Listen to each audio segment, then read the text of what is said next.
Peter Hawthorne gripped the controls of his battered starfighter, the rusty nail, as he wove through the debris field of a long-forgotten battle.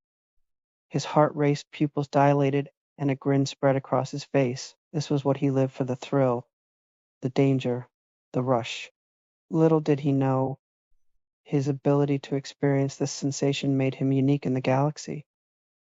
The Galactic Confederation had long regarded humans as a curiosity. When Earth joined the interstellar community a century ago, the various alien races had been intrigued by humanity's resilience and adaptability. But it wasn't until the Drev incursion that the true extent of human capability came to light. Drelnak, the Drev commander, watched the battle unfold from the bridge of his flagship. His compound eyes narrowed as he observed the human pilots pulling off maneuvers that should have been impossible.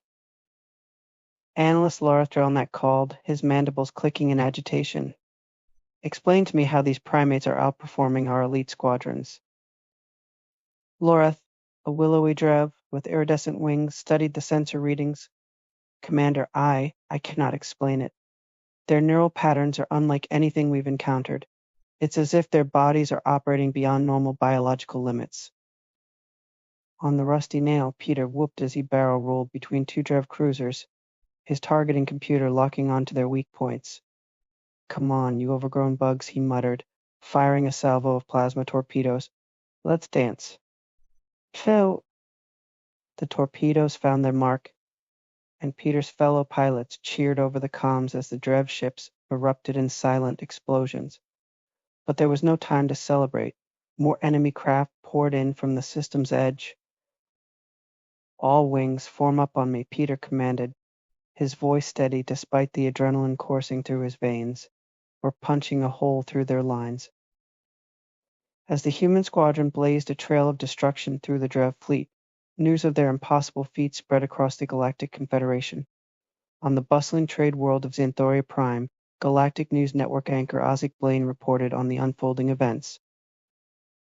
And, in a shocking turn of events, the human defenders have repelled the Drev assault on the Arcturus system. Eyewitness accounts describe acts of incredible bravery and skill that defy explanation. We go now to our xenobiology expert, Dr. Alex Vreen, for analysis.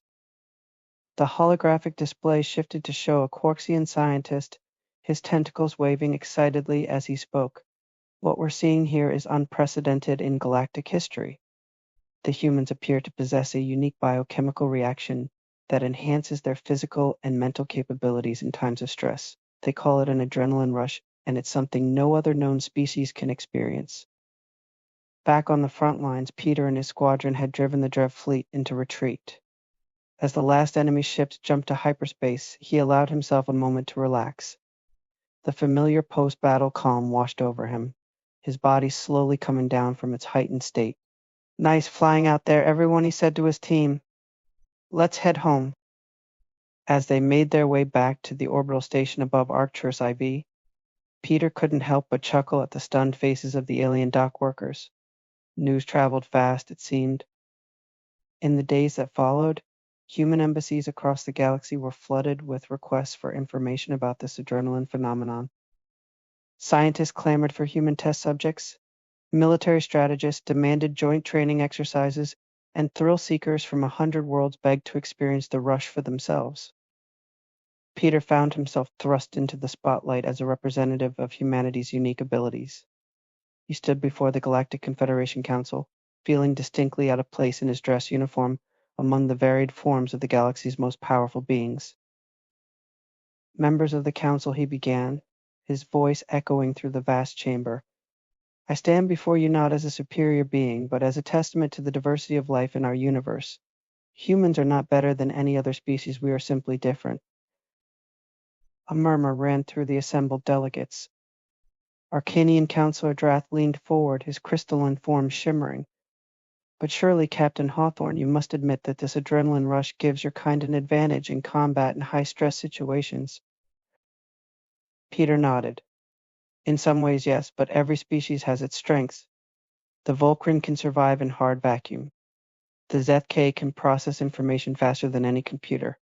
We humans simply have the ability to push ourselves a little further when the situation demands it. As the council debated the implications of humanity's unique biology, Peter couldn't help but think of the opportunities and challenges that lay ahead. The galaxy was changing, and humans were at the center of it all. Months passed, and the effects of the adrenaline revelation as it came to be known rippled across galactic society. Humans found themselves in high demand for dangerous jobs, from deep space salvage to extreme sports. Peter, seeking a break from the constant attention, took a job as a guide for wealthy alien tourists looking to experience Earth's most thrilling adventures.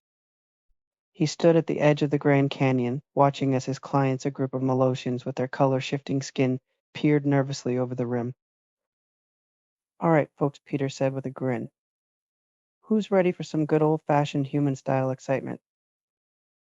The Molosians chittered anxiously, their skin flickering between shades of green and blue. One of them, Lyrith, stepped forward. "We have studied your bungee jumping, Peter Hawthorne. It seems most unsafe." Peter laughed. "That's the point. Trust me, you'll love it. The fear, the wind rushing past, the moment when you're sure the cord won't hold, and then the incredible relief when it does. There's nothing like it." As he helped Lyrith into the harness, Peter reflected on how much had changed. Humanity had gone from a curiosity to a central player in galactic affairs almost overnight. Their unique ability had opened doors, but it also painted a target on their backs. The Drev, humiliated by their defeat, had withdrawn from the Galactic Confederation. Rumors swirled of secret Drev research facilities working to replicate the adrenaline response in their own species. Other races, while publicly embracing humanity's gifts, quietly worried about the long-term balance of power. Peter pushed these thoughts aside as he and Lyrith approached the jump platform. "Ready?" he asked. Lyrith's skin had settled into a pale lavender fear Peter had learned from Molosians. "I believe so," Lyrith said. "Remember," Peter said, placing a reassuring hand on Lyrith's shoulder. "The fear is part of the experience. Embrace it." With that, they leapt into the void. Peter felt the familiar surge of adrenaline, his senses sharpening as the canyon floor rushed up to meet them. Beside him, Lyrith let out a high-pitched keen that Peter hoped was excitement rather than terror. As they bounced at the end of the bungee cord, Peter looked over at his alien companion. Lyrith's skin was cycling through colors faster than Peter had ever seen, finally settling on a deep, vibrant gold. "By the 5 moons," Lyrith gasped. "That was. I have no words." "Is this how you feel in battle, Peter Hawthorne?" Peter grinned. "Something like that. Pretty amazing, right?"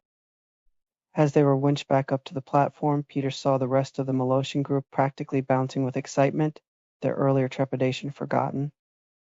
This, he realized, was the true power of humanity's gift, not the advantage it gave them in war, but the ability to share a unique form of joy with the galaxy.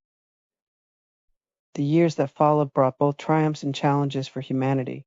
Humans became the go-to species for search and rescue operations, their ability to push through fear and exhaustion saving countless lives. Human-designed training programs helped other races tap into hidden reserves of strength and resilience. But there were dark sides to this new reality as well. Some humans, addicted to the rush, became adrenaline junkies, pushing themselves to ever more dangerous extremes. Criminal organizations sought to exploit humanity's unique abilities for nefarious purposes. Through it all, Peter continued to fly. Sometimes he led squadrons against pirates or hostile aliens. Other times he raced for sport, pushing experimental craft to their limits. And still other times he simply soared through the stars, marveling at the vastness of the universe and humanity's small but significant place within it. One quiet evening, as Peter sat in the cockpit of the Rusty Nail watching a binary sunset from orbit, he received an unexpected transmission. It was from Drelnak, the Drev commander he had faced in battle years ago. Peter Hawthorne Drelnak's insectoid face filled the view screen. "I hope this message finds you well." Peter raised an eyebrow. "Drelnak, this is unexpected. What can I do for you?" The Drev's mandibles twitched in what Peter had learned was a sign of discomfort. I have been authorized by my government to extend an invitation. We Drev have long prided ourselves on our martial prowess, but your people have shown us that there is still much to learn. We would be honored if you would consider acting as an instructor for our pilot academy. Peter was stunned. This was a monumental shift in Drev policy and a potential first step towards reconciliation between their peoples. I'm flattered, Drelnek, Peter said carefully. But you understand that I can't teach your pilots to experience an adrenaline rush, right? It's a uniquely human trait. Drelnek nodded. We understand this, but perhaps you can teach us to emulate its effects through training and discipline. More importantly, we hope to learn from your people's spirit the drive that pushes you to take risks, to dare greatly. As Peter considered the offer, he felt a familiar stirring in his chest. It wasn't quite the same as the adrenaline rush of combat or extreme sports, but it was no less powerful. It was the thrill of stepping into the unknown, of building bridges between worlds. You know what, Drelnek, Peter said, a slow smile spreading across his face. I think this could be the start of a beautiful friendship. As he set coordinates for the Drev homeworld, Peter realized that humanity's greatest adventure was just beginning. They had shown the galaxy the power of adrenaline, of pushing beyond perceived limits. Now they had the chance to demonstrate an even greater human trait, the ability to inspire others to reach for the stars. The rusty nail jumped to hyperspace, carrying Peter towards a future where humanity's unique gift might just be the key to unlocking the full potential of all galactic civilization. The rush, it seemed, was only the beginning.